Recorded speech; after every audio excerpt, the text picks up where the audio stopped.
This is a good list that I've put together, inspired by a couple of others and my own contribution, and I'd like to share this list with you. First, learning the power of purpose.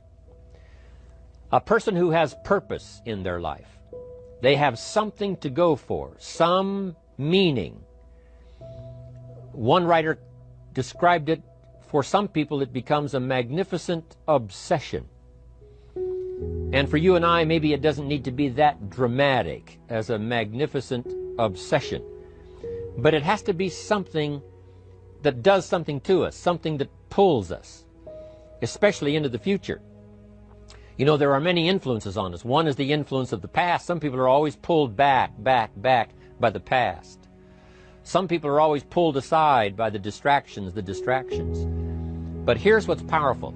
If you have a list of high purpose in your life, it pulls you toward the future. And the more powerful the purpose is, the stronger it pulls. And here's the other great advantage if you have purpose for the future. It pulls you through all kinds of challenges and all kinds of difficulties. If you don't have these strong purposes for the future, it's easy to get swallowed by a bad day. It's easy to be almost annihilated by a poor month. And it's easy sometimes to almost disappear beneath the waves of a year that goes backwards if you don't have something to pull you beyond that year. So if you want something to pull you through all kinds of challenges, all kinds of difficulties and things that come at you, you got to have something on out there, beyond today, beyond next week, beyond next month, beyond this year, that pulls you into the future. And the clearer it is, the stronger it pulls. The more dynamic it is, the more it affects your life, your spirit, your heart, your soul. It also creates imagination. It gets your mind working on how to achieve that purpose. And if your mind will work, and if your heart works, and if your spirit works, and if you have good input, like good ideas, I'm telling you, there isn't anything you can't accomplish. So that's one of the great powers that'll make a variable of you, and that is purpose. Here's the next one, self-confidence. Where does self-confidence come from? And this is the best advice I can give you on that. Not neglecting, first of all, the small daily disciplines. Self-confidence really comes from feeling good about yourself. And one of the best ways to feel good about yourself is at the end of the day to know that you poured it on. You did your best. If you conducted a meeting, you did the best you could. If you made a phone call, it was the best phone call you could possibly make. If you wrote a letter, it wasn't a casual letter, it was your best letter. At the end of those kind of days, when you feel good about yourself, self-confidence starts to rise. You know that if you can have this kind of a good day, you can have another one the next day, and those days become the weeks become the months, and the month becomes a powerful year. Self-confidence comes from the lack of neglect. If you will not neglect to do the small daily disciplines, that's where self-confidence comes from. Part of good health is self-confidence. I know I'm going to be healthy. I take the Herbalife products. I eat the apple a day. I walk around the block. I do the jogging on the beach. At the end of the day, when you've really poured it on and you've done all the stuff, self-confidence grows. That self-confidence affects your health. It affects your future. It affects your psyche. So this is true. One of the great powers is self-confidence. Self-confidence means willingness to do whatever it takes to achieve. Some people say, well, I'll do it for a little while and see what happens. You know, I'll try a couple of things. If that doesn't work, I'm out of here. And all of us know that that kind of person doesn't have much of a future. But if you're willing to do whatever it takes, if I have to learn a couple of things, I will learn those things. If I got to learn 5 or 6 things, I'll learn all 6. If I have to take an extra class, I'll take an extra class. If I've got to read the books, I'll read the books.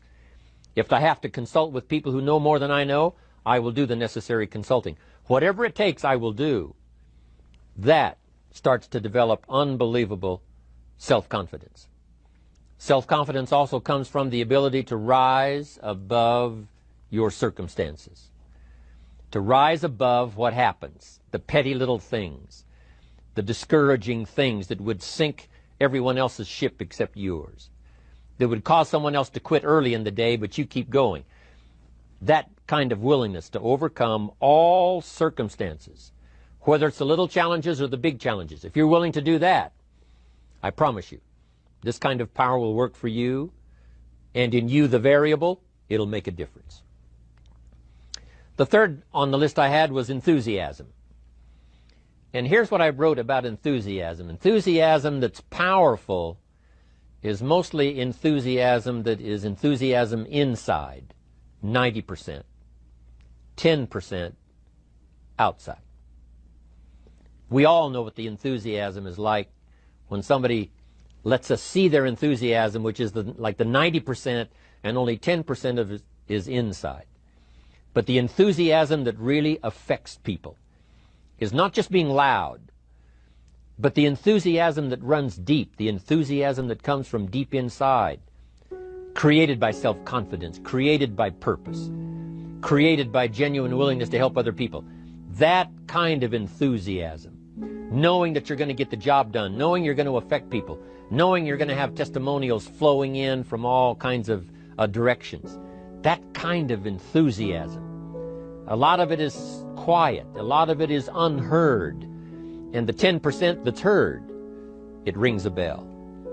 People call it genuine enthusiasm because they know that what you say in the outward display of your enthusiasm is only a small tip of the iceberg of the enthusiasm you feel inside that really motivates you to do the best job you can. Next on my list to help you become the powerful variable is expertise. Wanting to excel in all of the skills and settling for nothing less than an outstanding performance. If you're willing to be the best in your field, if you're willing to demand of yourself excellence in skills, to be the best that you can possibly be, in the training, do the best you possibly can. In doing a workshop, do the best you possibly can. Developing the skills of using your personality, developing the skills of language, developing the skills of influence, developing the skills of organizing. If you're willing to be an expert in all of the skills, Herbalife has the way for you to invest those skills and not only make a handsome living, not only make a lot of money, but if you would so desire and if it would be your purpose, a chance to make your fortune. Expertise, excellence in skills. Here was the next one on my list, making a powerful contribution to you, the variable, and that is preparation. Well prepared. And preparation, of course, involves a whole lot of things. A big share of our life is preparing, getting ready. When we go to the first grade in school, we're just preparing for the second grade. After we've finished 2 grades, the 2 grades prepare us for number 3. Sometimes it seems like a long, excruciating time. And the time will just seem like it'll never come when we can finally have the performance that we really want. But it takes time to prepare. It takes time to get ready. And the decisions you make in the preparation time, those are the decisions that last for a lifetime. Preparing to have a good day. It's that preparing, maybe the night before, maybe the couple of days before the day that you're going to put everything together. The preparation for a meeting means that you've taken it serious. The preparation for doing a workshop means you're serious about the workshop. You want to make the best contribution. That kind of preparation is important. But here's preparation that's very vital, and that is to prepare yourself for success. Life seemingly does not wish to waste success on the unprepared. Life says, why waste a fortune on this person? They're not prepared to do the right things with it. They're not prepared to use it wisely. If a fortune was bestowed upon this unprepared person, it would probably be wasted. The people that could have been touched won't be touched. What could have been done won't be done because this fortune will have been wasted on the unprepared person. So not only look for fortune, not only look for the promise, but prepare yourself and ask of yourself, what can I do to make myself ready? Because remember, life was designed not to give us what we want, not to give us what we need, but life was designed to give us what we deserve. Every value in life must be paid for, and those that pay are the ones that get it. It says those that give receive. Someone says, I wish to receive, I wish to receive. You don't have to concentrate on receiving. Just become a good giver. It says those that search will find. Someone says, well, I need to find some good ideas to help change my life for the future. Then to find good ideas, that doesn't come because you need them. It comes because you search for them. If you want good ideas, you got to go after them. You got to go to the class, you got to go to the workshop, you got to go to the training, go to the book, right? You got to go to the journal, right? Go where good ideas are being taught. Go searching, go looking, because good ideas are not going to be wasted on those that are not seeking, searching, well prepared. So, prepare yourself to be ready for fortune when it comes, to be ready for challenge when it comes, to be ready for opportunity when it comes. Opportunity comes along and passes by the person that is not well prepared. I want to prepare myself this year for next year. Yes, I wish to be effective this year, but I'm also thinking of ways, how could I be better? How could my ideas be more powerful? How could they be sharper, more clear? How could I reach some people next year that I perhaps can't reach this year? I haven't reached deep enough into my own soul to affect some people. Some people just pass by and say, hey, what a good speech. But how could I make it stronger than that, deeper than that, more powerful than that? I cannot be as powerful as I could be next year. You know, you can't go to the 10th grade in the 5th grade. You just got to go through the grades. But the more you are prepared, when the 10th grade finally comes, now you can cash in and get 2 times, 3 times, 5 times more value from it by being prepared. I want to do my best this year for Herbalife, but I also want to get ready for next year, 1999. And then when the year 2000 comes, at the turn of the century, I want to be well equipped by language, by instinct, by temperament, by personality, by influence, to really be valuable the year 2000, 2001, 2, 3, 4, 5. That's my goal. I'm sure it's your goal. Now here's the next one. There's great power in self-reliance. Self-reliance means you simply look mostly to yourself. It would be nice if someone just gave you this, gave you this, gave you this.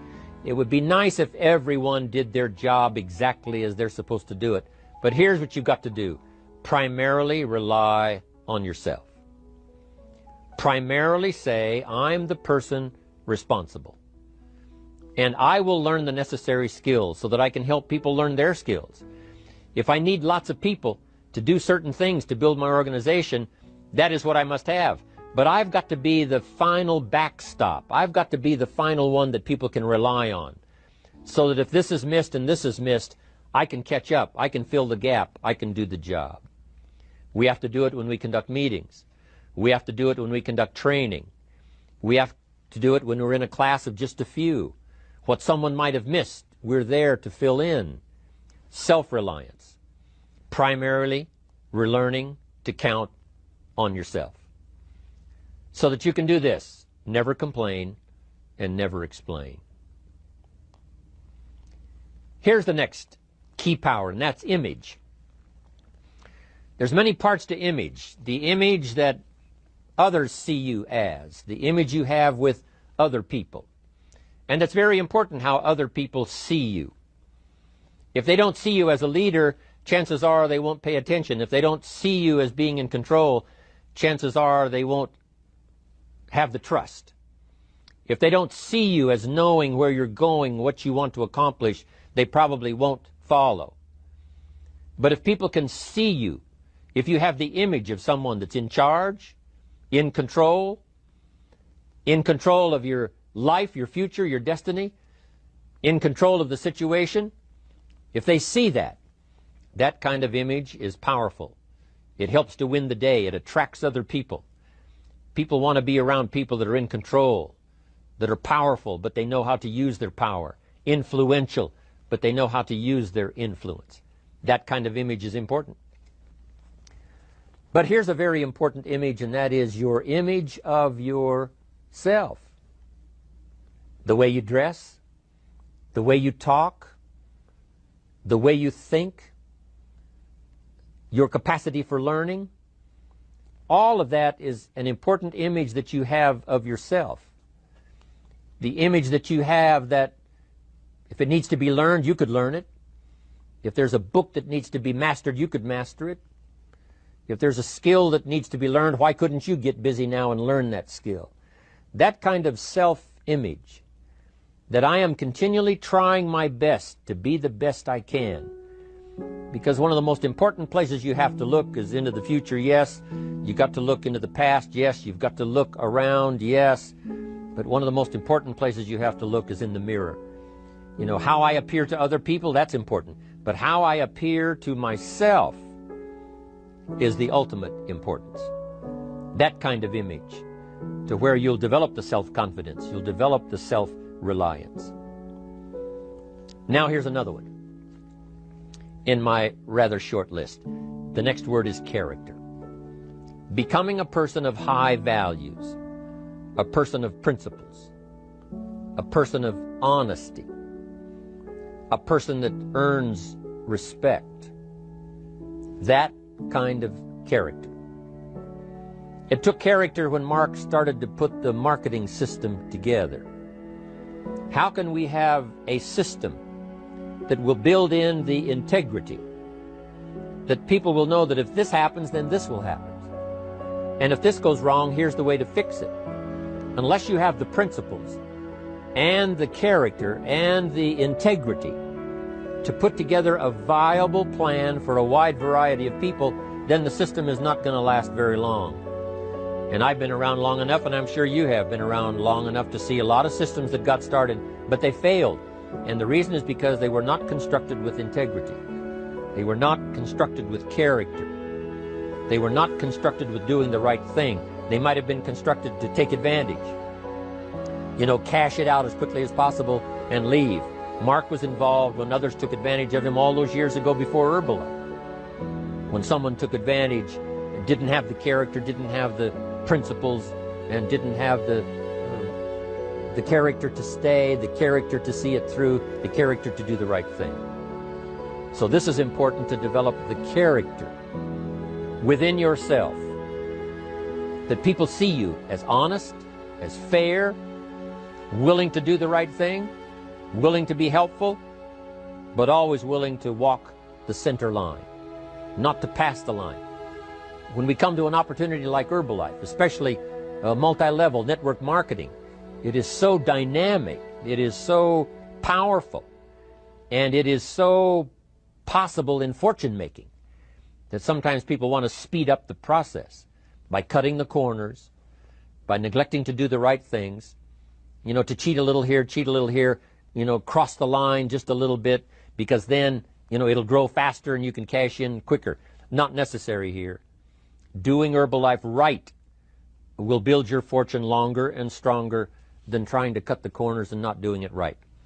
If we'll have the integrity that Mark had when he started it, and keep perpetuating that we will do the right thing by the marketing system, the right thing by a distributor who has a customer and they take care of that customer belongs to that distributor. That kind of integrity in the marketing system, the kind of integrity we have among each other, the kind of character we have to rely on each other, because here's what we cannot do. We cannot do this by ourselves. Mark's got to count on me. I've got to count on Mark. We've got to count on the president's team. The president's team has to count on the chairman's club for advice and counsel. We have to count on the millionaire team, the tabulator team, the world team. We've got to count on the distributor. We've got to count on the distributor giving the right message to the potential customer. We've got to count on the distributor giving wise counsel to the new recruit, teaching them the right way, the Herbalife way, the principled way, the character way. Vitally important. Building and developing your own character. Now here's another one. It's called self-discipline. Self-discipline, all of us have a challenge with that. Because sometimes it's easy, and especially if you're working hard, doing the best you can, it's easy sometimes to let up and let it go. But remember, So many people, especially now that we're as big as we are around the world, are counting on what we do. At home office, they have to be careful. They have to be disciplined. It's easy for the person who ships the product from Herbalife says, oh, well, I'll wait until tomorrow to ship it. And then they go home and sleep like a baby. But the distributor who's waiting for that product doesn't sleep that night, or doesn't sleep when the product doesn't show on time. But if everybody will have the discipline to say, I will do the best job I can. I will make mistakes, of course, because we're all human, but I'll try to remedy those mistakes and do the best job I can. That kind of self-discipline that understands how important your part is in all of the functions that work. Coming to work on the set here, HBN, there's so many people that play a part. And each one of the parts that are played is necessary to put on the broadcast, make it viable, make it real, make it powerful. Any couple of them missing, and it would be a disaster. But all of it put together, and it works like a charm. Each person developing the self-discipline to do their part, do their job. Here's one more, and that is the power of extraordinary performance and demanding of yourself excellent results. This is so important. If you want to live extraordinary, you must do extraordinary. If you want an extraordinary income, you must do extraordinary things. If you want an extraordinary fortune, you must go with the demands of what it takes to have that fortune. Mark has made such a fortune, it's almost beyond comprehension what the numbers really are. But guess what he has the satisfaction of knowing? He earned it all. If he'd have been lax in the performance, Herbalife would not be here these 18 years later. Herbalife would have been a footnote in multi-level history. But because he performed year after year, the 3rd year and the 5th year, and the 7th year and the 10th year, and the 12th year and the 15th year, and now performing well in the 18th year, I'm telling you, that's what makes it such a viable fortune for Mark personally, of course, because he did the job. If we would ask of ourselves that kind of performance, and you've got to ask it of yourself. You know, I can't ask it of you. I would try to inspire you. I would try my best to share with you what it might taste like, what it's like to finally make your fortune. It happened for me. But here's what you must do. You must demand it of yourself.